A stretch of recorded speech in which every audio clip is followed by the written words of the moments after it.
ನಮಸ್ಕಾರ, ಅಶ್ವವೇಕ ಸ್ಪೆಷಲ್ಗೆ ಸ್ವಾಗತ. ನಾನು ಸುಧಾಗೌಡ. ಜ್ಞಾನವ್ಯಾಪಿ ಮಸೀದಿ ಪ್ರಕರಣದಲ್ಲಿ ಹಿಂದೂಗಳ ಪಾಲಿಗೆ ದೊಡ್ಡ ಜಯ ಸಿಕ್ಕಿದೆ. ಮಸೀದಿಯ ನೆಲಮಾಳಿಗೆಯಲ್ಲಿ ಪೂಜೆ ಮಾಡುವುದಕ್ಕೆ ವಾರಣಾಸಿಯ ಕೋರ್ಟ್ ಅವಕಾಶವನ್ನ ಮಾಡಿಕೊಟ್ಟಿದೆ. ಮುಂದಿನ 7 ದಿನಗಳ ಒಳಗಾಗಿ ಪೂಜೆ ಮಾಡೋದಕ್ಕೆ ಎಲ್ಲಾ ರೀತಿಯಾದಂತಹ ವ್ಯವಸ್ಥೆಯನ್ನ ಮಾಡಿಕೊಳ್ಳಿ ಅಂತ ಜಿಲ್ಲಾ ಮ್ಯಾಜಿಸ್ಟ್ರೇಟ್ಗೆ ನ್ಯಾಯಾಲಯ ಆದೇಶವನ್ನ ಮಾಡಿದೆ. पूरा हो गया है और जिला प्रशासन वहाँ जल्द से जल्द पूजा पाठ शुरू करे. 7 दिन के अंदर जिला प्रशासन को दिया है. अब जैसे जिला प्रशासन वहाँ पे अरेंजमेंट करेगा वहाँ तुरंत पूजा पाठ शुरू हो जाएगी. देखिए, काशी विश्वनाथ ट्रस्ट को भगवान की कैसे पूजा पाठ हो इसके लिए कोई आदेश की जरूरत नहीं होती है. उनको पता हो कि वहाँ पे, वही मैं बता रहा हूँ, उसकी निटी-गिटीज में वो काशी विश्वनाथ ट्रस्ट डिसाइड करेगा. हमारा जो लीगल काम था वो लीगल काम हमने पूरा किया है. अब काशी विश्वनाथ ट्रस्ट के ऊपर है कि उसकी पूजा पाठ स्टार्ट. जी, कोर्ट ने अपने आदेश में लिखा. जो कोर्ट का आदेश है मैं आपको वही बता रहा हूँ. ಜ್ಞಾನವ್ಯಾಪಿ ಮಸೀದಿಯ ವಿವಾದದ ಬಗ್ಗೆ ಬಿಸಿ ಬಿಸಿ ಚರ್ಚೆ ಶುರುವಾಗಿತ್ತು. ಜ್ಞಾನವ್ಯಾಪಿಯೊಳಗೆ ನಡೆದ ಸಮೀಕ್ಷೆಯ ವರದಿ ಬಹಿರಂಗಗೊಂಡ ಮೇಲೆ ಇಷ್ಟೆಲ್ಲ ಬೆಳವಣಿಗೆಗಳು ನಡೆದಿದ್ದಾವೆ. ಮಸೀದಿಯ ಒಳಗೆ ಹಿಂದೂ ಮಂದಿರವಿತ್ತು ಅನ್ನೋದಕ್ಕೆ ಹಲವು ಸಾಕ್ಷಿಗಳು, ಕುರುಹುಗಳು ಸಿಕ್ಕಿದೆ ಅಂತ ವರದಿಯಲ್ಲಿ ಉಲ್ಲೇಖವನ್ನ ಮಾಡಲಾಗಿದೆ. ಉತ್ತರ ಪ್ರದೇಶದ ಬನಾರಸ್ನಲ್ಲಿರುವಂತಹ ಜ್ಞಾನವ್ಯಾಪಿ ಮಸೀದಿಯನ್ನ 1669ರಲ್ಲಿ ಮೊಘಲ ದೊರೆ ಔರಂಗಜೇಬ ಕೆಡವಿದ ಹಳೆಯ ಶಿವ ದೇವಾಲಯದ ಸ್ಥಳದಲ್ಲಿ ನಿರ್ಮಿಸಲಾಗಿದೆ ಅಂತ ಹೇಳಲಾಗ್ತಿದೆ.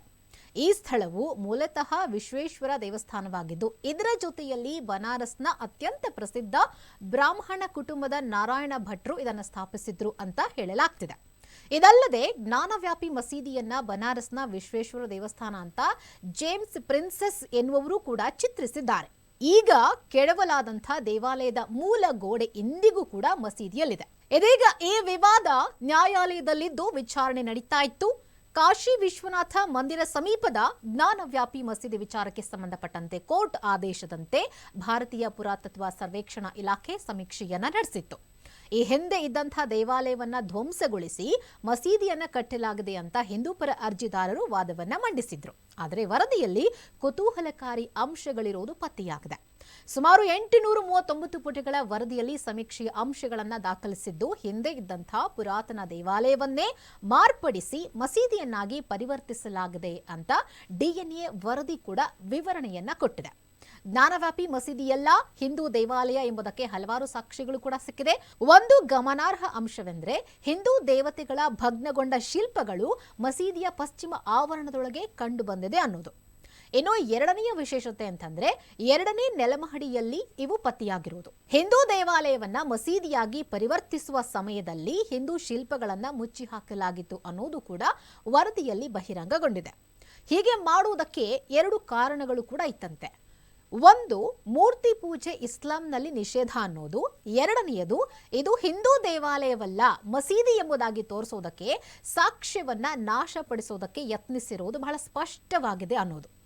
ಸುಮಾರು 3 ಶತಮಾನಗಳ ಕಾಲ ಈ ಪ್ರಯತ್ನವನ್ನ ಮಾಡಲಾಗಿತ್ತು ಅಂತ ವರದಿಯಲ್ಲಿ ಬಹಿರಂಗಗೊಂಡಿದೆ. ಹೀಗಾಗಿ ಈ ಎಲ್ಲ ವರದಿಗಳ ಆಧಾರದ ಮೇಲೆ ಕೋರ್ಟ್ ಈಗ ಒಂದು ವಿಶೇಷವಾದಂತಹ ಆದೇಶವನ್ನ ಕೊಟ್ಟಿದೆ. ವಾರಣಾಸಿಯ ಕೋರ್ಟ್ ಮುಂದಿನ 7 ದಿನಗಳ ಒಳಗಾಗಿ ಆ ಒಂದು ದೇವಾಲಯದಲ್ಲಿ ಪೂಜೆಗಳನ್ನ ಮಾಡೋದಕ್ಕೆ ವ್ಯವಸ್ಥೆಯನ್ನ ಮಾಡಿಕೊಳ್ಳಿ ಅಂತ ಹೇಳಿ, ಇದು ಹಿಂದೂಗಳಿಗೆ ನಿಜಕ್ಕೂ ಒಂದು ದೊಡ್ಡ ಜಯ ಅಂತ ಹೇಳ್ಬೋದು. ಇದಾಗಿತ್ತು ಇವತ್ತಿನ ಅಶ್ವವೇಗ ನ್ಯೂಸ್. ನೋಡ್ತಾ ಇರಿ ಅಶ್ವವೇಗ ಸ್ಪೆಷಲ್.